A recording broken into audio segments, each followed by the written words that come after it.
Hello, hello, hello, and welcome back to Shiksha DaCosta. Today we're going to learn how to multiply binomials. In this lesson, we're going to learn how to apply the distributive property, which is what we use to expand brackets, when the coefficient is actually not just a single number or even just a single variable, but it has two terms as a part of it. And you're successful, of course, when you can do that, when you can expand and simplify a second degree polynomial expression, which we call a quadratic, using all sorts of different tools and strategies.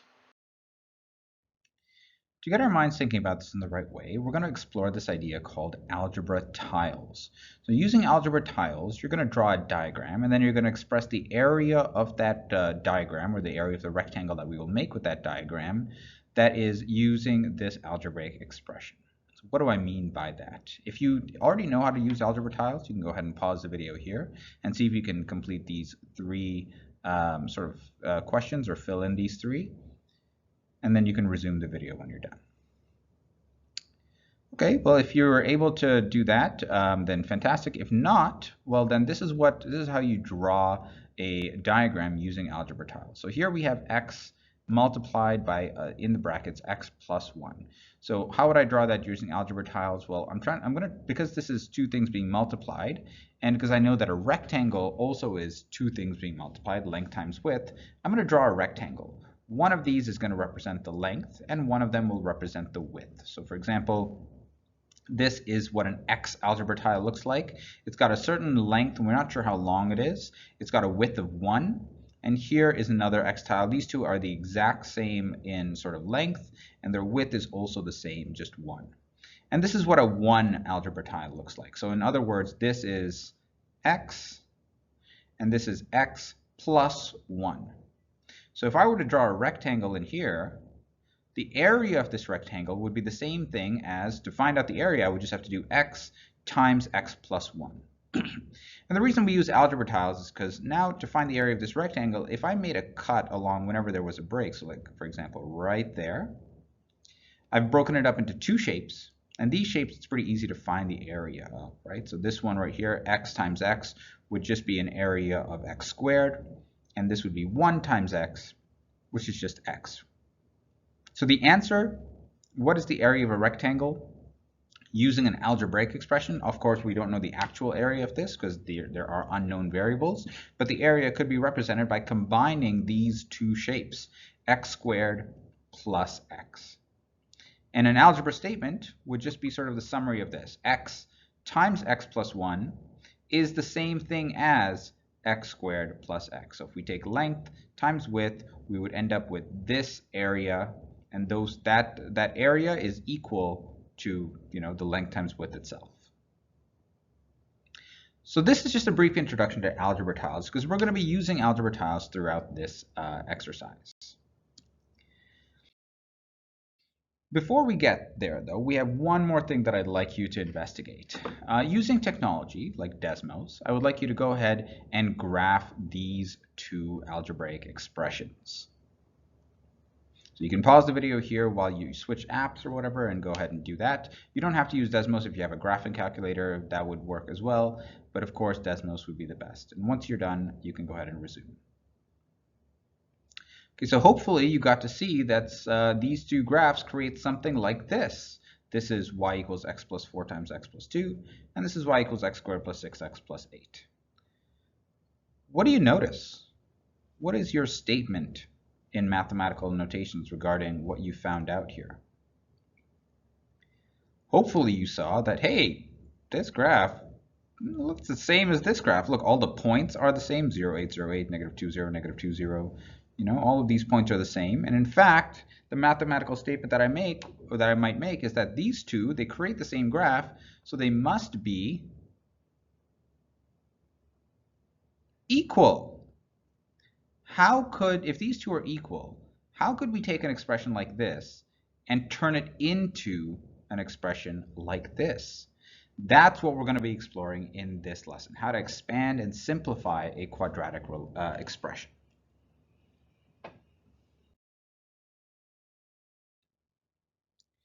So the first way I'm going to take a look at doing this is going back to that minds-on activity with algebra tiles. So if I have two things being multiplied, remember that's the same thing as drawing a rectangle. One is the length, one is the width. So for example, let's say that this x plus 4, this is the width. Here's an x tile with 4 ones. And this x plus 2, that right there is our length. So we have x and then 1 and 1 here. If I were to draw a rectangle here, the area of this rectangle will be the same thing as multiplying these two. And I know that I should end up with the exact same expression as I've got here because these two are equal. How do I do that? Well, thinking back to the minds-on activity, what did we do after we made the rectangle? Well, every time there was a break, we sort of cut it up just like that. And I would do that on this side as well. And now I've broken it up into tiles that I know the area of each one. For example, this one is x times x. The area of this would be x squared. This tile down here would have a length of 1 and a width of x. And so 1 times x would be just x. This tile would be the same thing. 1 times x would be x. And each of these four tiles would be x times 1, which is x. Each of these tiles down here has a length of 1 and a width of 1. So these are all 1 times 1, which is just 1. So now I found the area of each individual tile in my rectangle. The total, of course, would be x squared plus x plus x plus x plus x plus x plus x plus 1 plus 1 plus 1 plus 1 plus 1 plus 1 plus 1 plus 1. Right? These were the areas of each of the separate tiles, and if we add them all together, we should get the area of the total rectangle. And in fact, doesn't that look really, really similar to something like this? Let's take a look.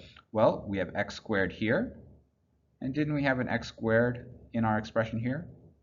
If we added all 6 of these x's up, wouldn't we get 6x?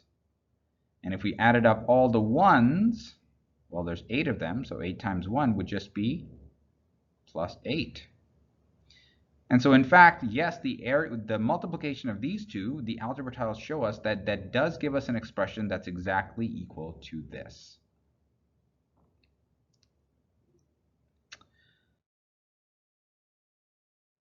I'm going to show that done one more way. And this time, I'm not actually going to break it into specific, one unit algebra tiles. I might do it a little bit faster.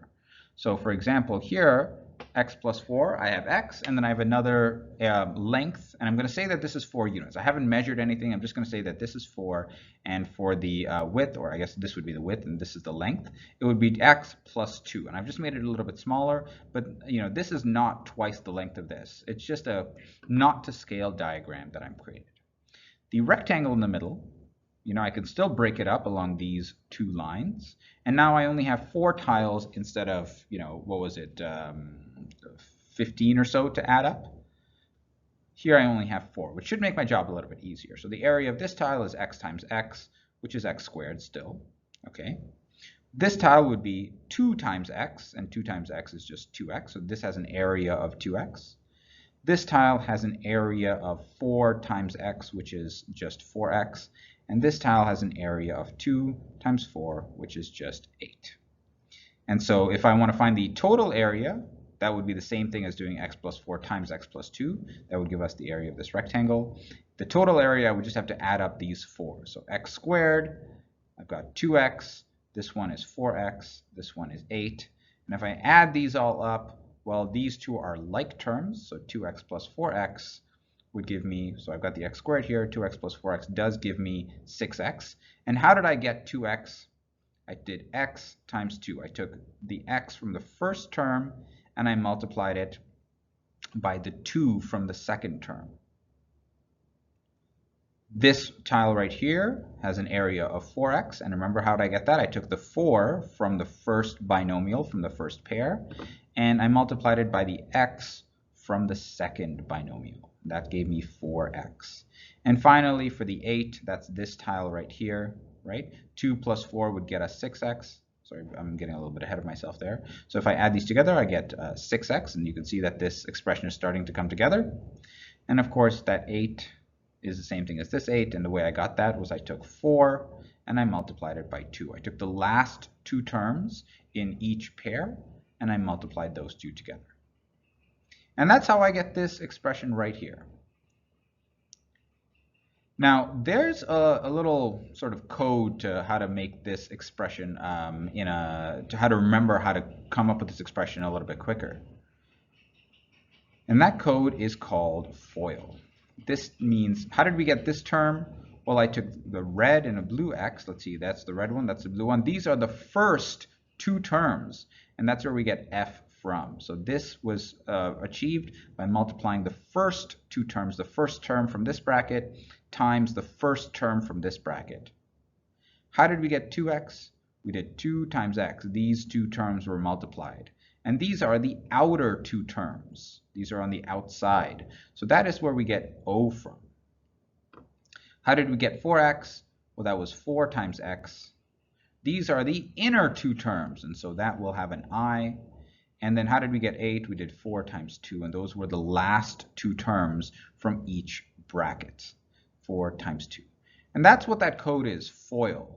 So it might help you to, whenever you're multiplying two binomials, this really would help you to know, very quickly what the expression is when you actually multiply these out, which you can then simplify by collecting any like terms afterwards.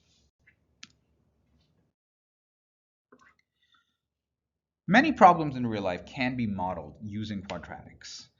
But once the algebraic expression is created, it may look pretty complicated. It may have many terms, it may have many brackets.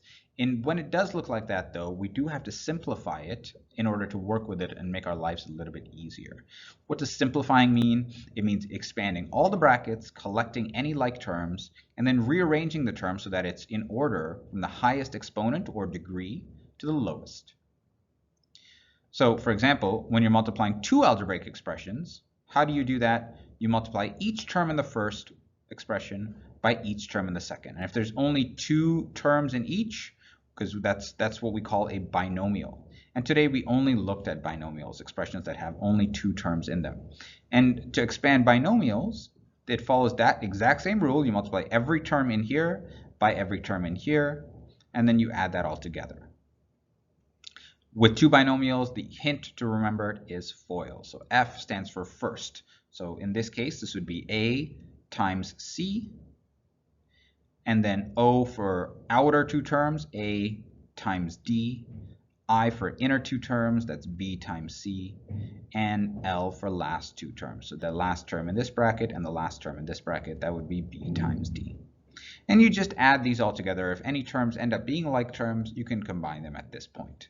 And just make sure you're putting the term that has the highest exponent first, right? It always goes from highest to lowest.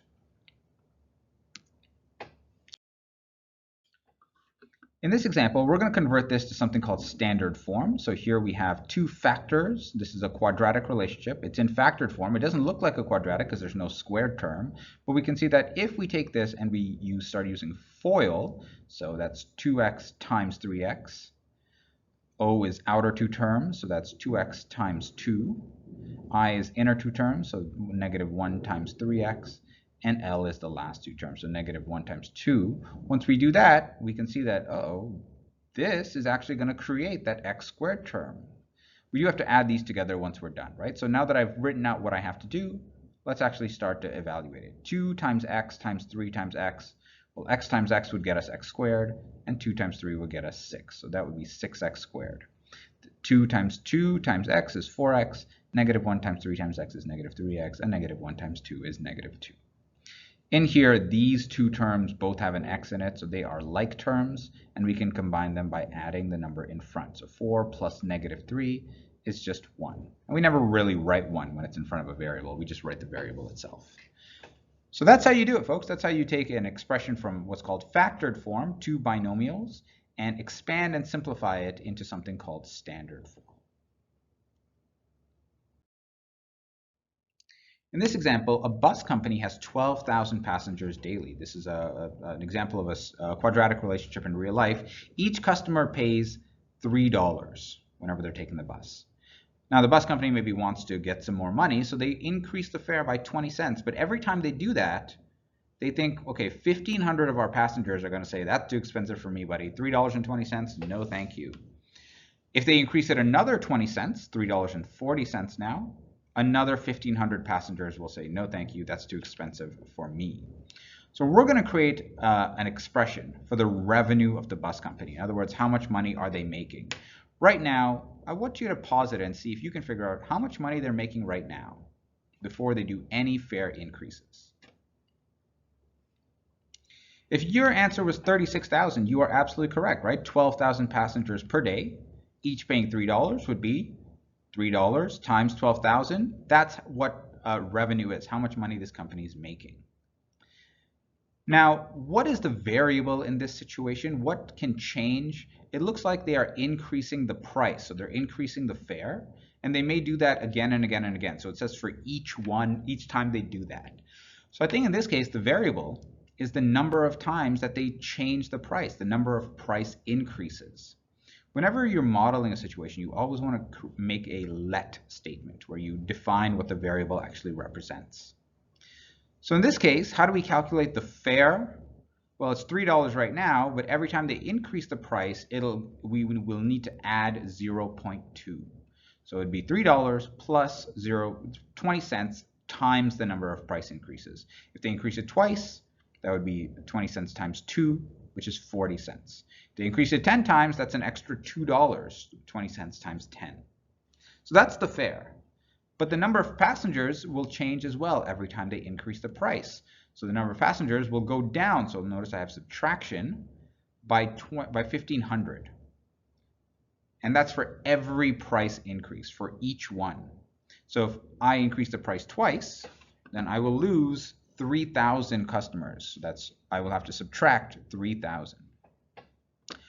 So I'm going to take this pink part and replace fare with this expression, and I'm going to replace the number of passengers with this expression, and that is how I calculate revenue.